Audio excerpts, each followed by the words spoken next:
Brahmapur police जिले में home guard पदवी पर परीक्षा अनुष्ठित। रविवार ब्रह्मपुर आरक्षी अधीक्षक डॉ श्रवणा विवेक एम तत्वावधान में सहर तथा गंजाम जिलार 8 गोटी विद्यालय तथा महाविद्यालय में होमगार्ड नियुक्ति निमंते लिखित परीक्षा अनुष्ठित हो जायछि।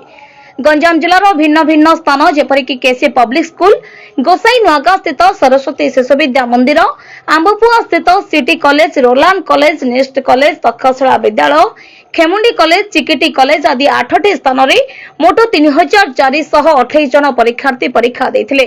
सूचना प्रकार 4097 जन आशायी परीक्षा पई आवेदन करिथिबा बेले सेथि मध्यरु 3428 जन परीक्षार्थी परीक्षा देथिले।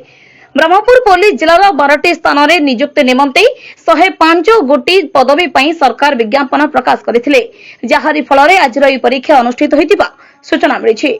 ब्रह्मपुर गोपाल कृष्ण रेड्डी को रिपोर्ट, गंजाम समाचार।